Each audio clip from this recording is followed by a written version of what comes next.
ويا سلام بقى على شوربة العدس اللي بالخضار، حاجة كده في منتهى الجمال. اتفضلوا معايا نشوف الطريقة. السلام عليكم ورحمة الله، ازيكم حبايب قلبي؟ عاملين ايه؟ يا رب تكونوا بألف خير.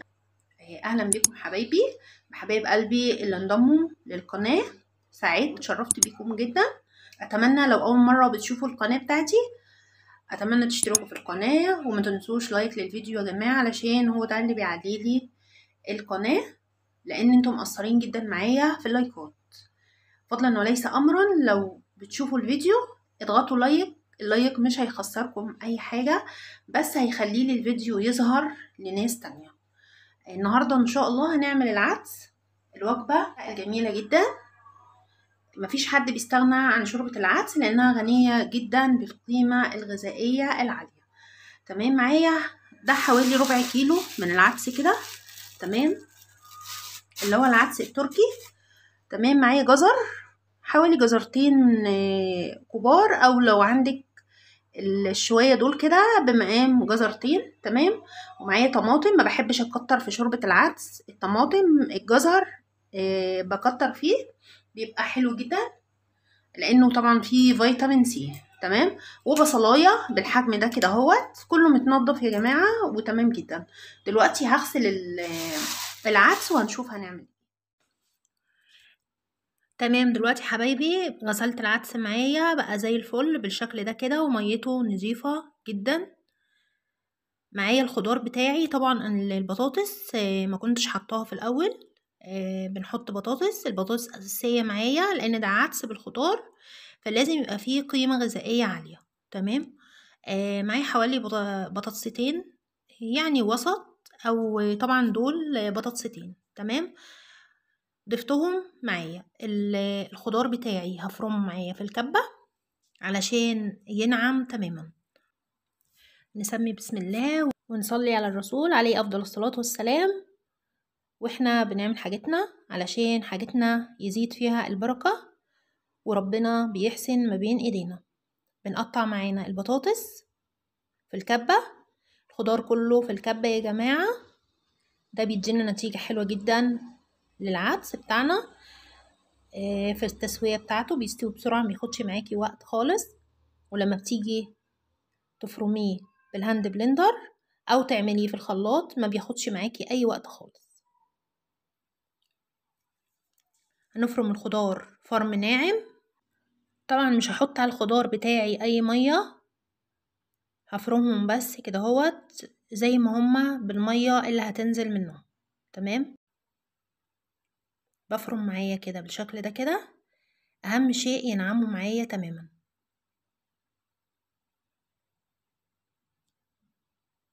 هبدأ انزل بيهم على العدس المغسول.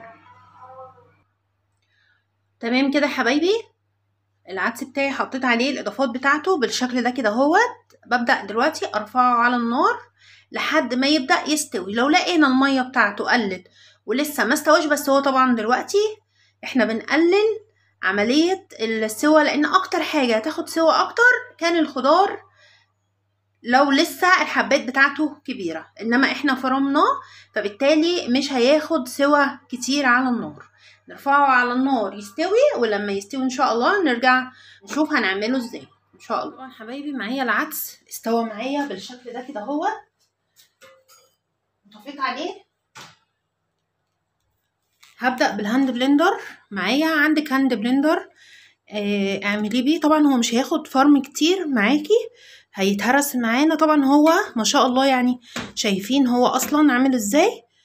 يا دوب بس هنفرم العدس او العدس بس هي يندمج كله مع بعضه مع الخضار اللي احنا حاطينه في العدس. بسم الله.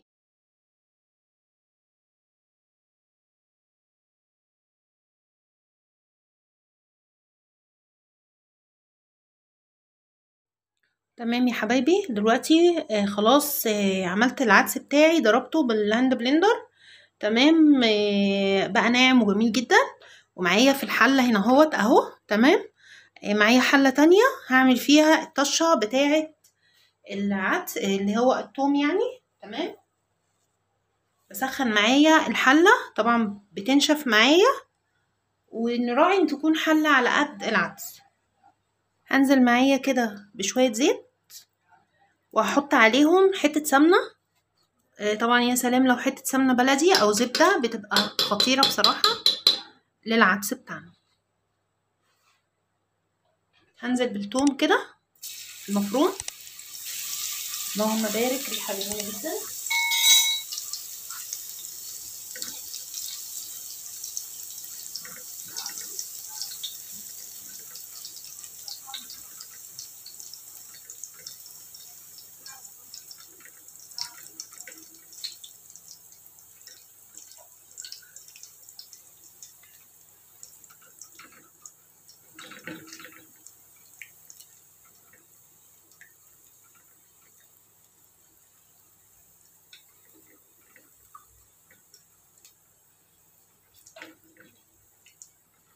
التوم طبعا ما نغمقهوش، يعني بنخلي لونه حلو جدا، ما يبقاش غامق. تمام. شايفين اللون الجميل ده كده، اللون الذهبي الجميل الذهبي الفاتح. تمام. وبنبدأ ننزل بالحلة بتاعتنا. اللهم بارك، بسم الله.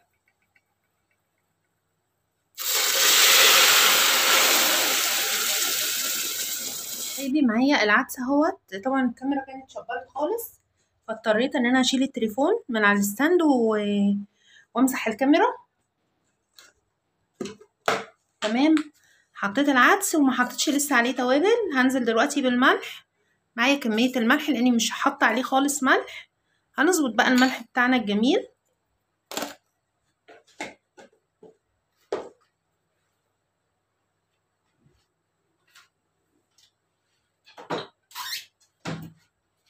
طبعا العدس مش عاوز مكونات كتير عليه، هو اهم شيء الحاجة اللي هي يعني تبقى مفيدة جدا ليه عشان ما يعملش حموضة، ما يعملش اي حاجة. هننزل كده بشوية كمون. طبعا الكمون انا بحب ازوده شوية علشان ما يتعبش معدتنا، اللي هم عندهم معدتهم بتتعبهم او حاجة من العدس بيكونوا بيحبوا العدس وطبعا بيتعبهم يعني. تمام. هنقلب الكمون كده معاه. طبعا حبايبي العدس اهوت بالشكل الجميل ده كده. طبعا بسيبه لما يغلي، يعني ياخد غلوة تانية كده بالشكل الجميل ده كده، وبنطفي عليه وبنقلبه وبيتقدم وبيتاكل وهو سخن كده. ممكن بقى بنعمله فتة، ممكن بنقدمه كده يعني يبقى مثلا بجانب اي حاجة تانية يتشرب. طبعا ده اهم حاجة بيدفي في الشتاء. في بعض الاماكن بيعملوا جنبه الرز كمان وبيغمسوه، يعني بيبقى بياكلوا معلقة رز ومعاها معلقة عدس كده. بتبقى اكلة جميلة جدا ومشبعة وبتدفي جدا. طبعا كده تمام. اللهم بارك. شايفين شكله اصلا تحفة ازاي؟ اللهم بارك. وبيتقدم بالشكل الجميل ده كده اهو. بنغرف كده في الطبق. بسم الله.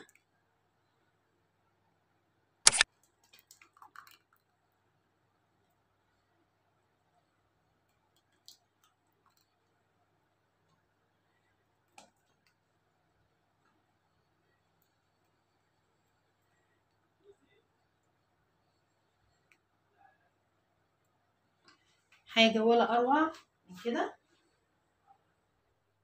وبكده يا حبايبي بسم الله ما شاء الله العدس الجميل جدا بتاعنا. اللهم بارك. شايفين الجمال، شايفين الحلاوة. اللهم بارك. حاجة كده تحفة جدا. القوام بتاعه مظبوط جدا. طريقته سهلة جدا، يعني ما فيهاش اي افتكاسات ولا حاجة، وجميلة جدا ان شاء الله. الطريقة ديت ممكن نحمص جنبه عيش كمان وبيتقدم جنبه، بيبقى جميل جدا. طبعا ده انا بفضله انه بيتشرب بالمعلقة، بيبقى يعني بصراحة جميل جدا. ممكن يتاكل بالعيش، يتغمس بالعيش ومع مخلل ليمون، مع بصل، مع اي حاجة، يعني اي حاجة جنبيه. اتمنى لو الطريقة عجبتكم ما تبخلوش عليا باللايك، تبخلوش على اختكم باللايك علشان القناة ان شاء الله تكبر وبيكم ان شاء الله. طبعا اللايك مش مفيهوش اي حاجة يعني الا بس ان هو بيرفع القناة وبيخلي الفيديو اليوتيوب يقترحه. اتمنى لو الطريقة عجبتكم ما تنسوش لايك للفيديو وتشتركوا في القناة لو مش مشتركين في القناة وتفعلوا الاشعارات على الكل وتضغطوا لايك يا جماعة. والسلام عليكم ورحمة الله وبركاته. مع السلامة.